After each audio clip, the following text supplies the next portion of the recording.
All right, welcome to this edition of Tajh's Take. Former Clemson All-American Tajh Boyd here. We're shooting this one tonight, thank goodness, in the warmth of the Lakeside Lodge office over here, just right across the bridge from the new location, moving dirt over there. Got things going on. Tajh, before we get into the football side, talk to us a little bit about what you guys are doing today and how things are going at Lakeside Lodge. Yeah, so today, man, it was all about the people, man. It was a Friday drop-in.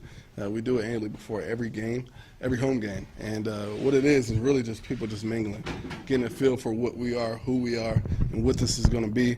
And the cool part about it is we have buyers, we have investors, and we got people that are just interested. So when you look at the collective group of people, the interest is all in Clemson. And when you get that, and you see where Clemson is going and where it's been, I mean, why wouldn't you want to be here, man? So this is a special place. We got a special group of people involved, and it's going to be awesome, man. I'm excited for it.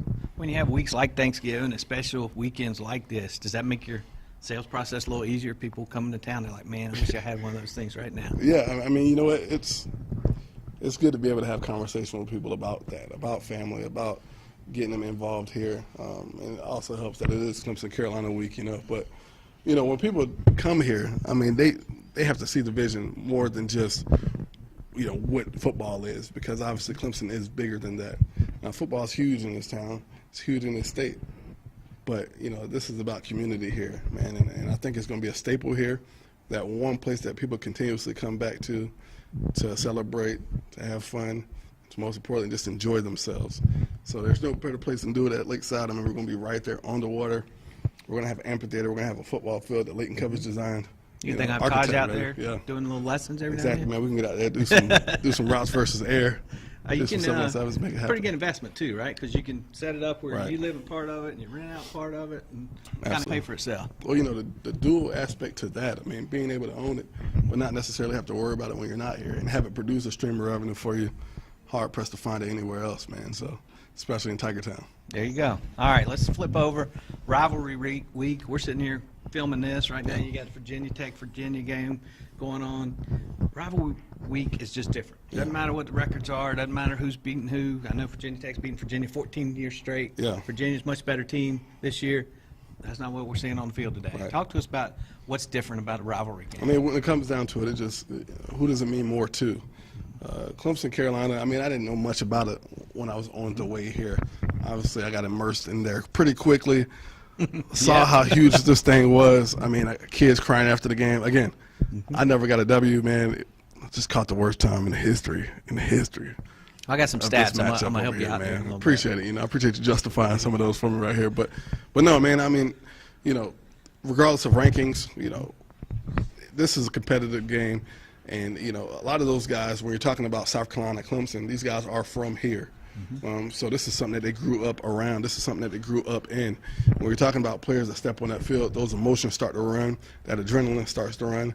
And if you can do that, play off of that high as well as execute, I mean, there's no telling what happens out there in that football field. But, you know, when you're talking about Clemson, Carolina, it is a little bit more deeply rooted than that.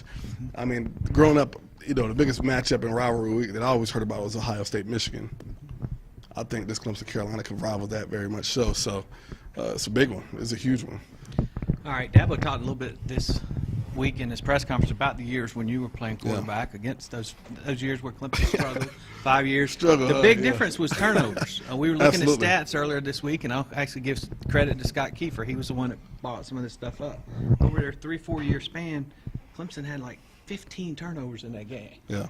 And as you know, if you're you can't win a turnover battle. Turn the ball over, especially in a game like this, especially if it's on the road. Right. That's the wrong recipe. Well, yeah, and when you're talking about, like, when we played Carolina when I was there, essentially it was an evenly matched game.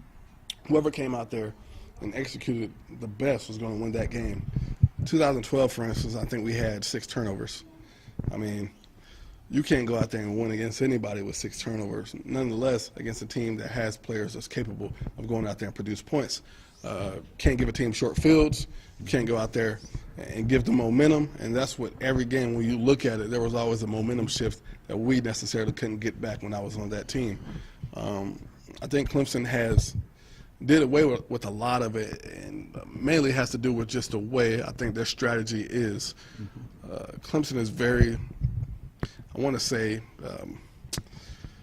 detail oriented when it comes to how they're going to call their plays, how they're going to script it, and more or less taking what's there. There were some times when I was playing that we would just go out there and try to grab chunks that didn't necessarily need it to be grabbed.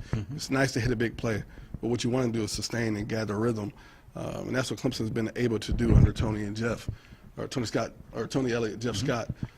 They call the game plan accordingly. I mean, if the defense is going to bail, give you a too high look, they're going to run the football. If you get a one-on-one matchup, you're going to take your shots. So you call it like you see it. They call the plays the way it works, and obviously tries to put these guys in the best situations possible. And when you got the playmakers that Clemson has, I mean, it's not that hard to do. So it's going to be I mean, you look at Carolina, what they're doing defensively, they've been okay, but they still don't have a lot of excitement on that defensive line. I mean, they're not getting a lot of edge push. They're not getting a lot of contain. Which is surprising because that's one of the things Muschamp talked about this week.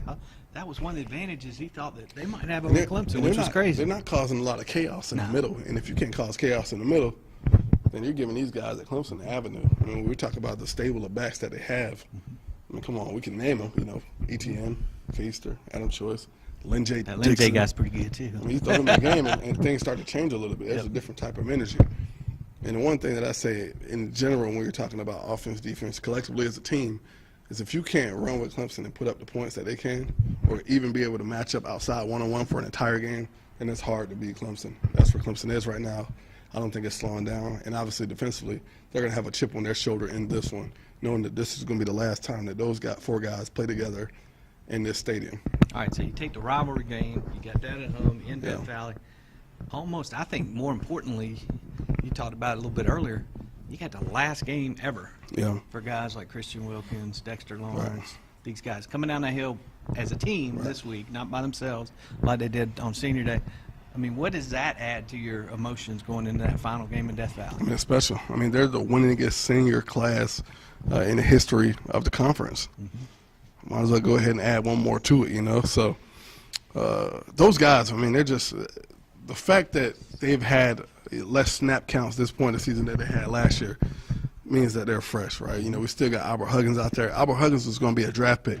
It's just hard for him to crack the starting lineup. So they got guys, man. You still got XT out there. You still got KJ Henry. So these guys being able to rotate. Carolina's offensive line isn't rotating guys like that. They're not rotating tackles and guards. So you can call a game plan of your life, but if your guys aren't fresh enough to go out there and perform at a high level, then I don't know what you're necessarily asking for at that point. So we saw Jake in these last two games, Jake Bentley. I mean, I think he had one touchdown in those two games, 2 interceptions, and like 25 sacks. You know, I think this one might cause a little bit more damage to his career because I think it might get that ugly out there again. I mean, Clemson's just hitting at another level, man, and Carolina's just catching him at the wrong time.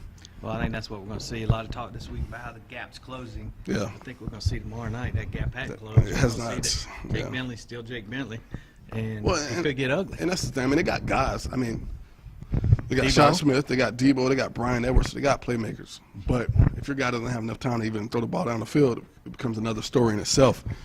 So do they got guys that can go out there and make a play? Absolutely. We're going to have to score on special teams more so than they can on offense.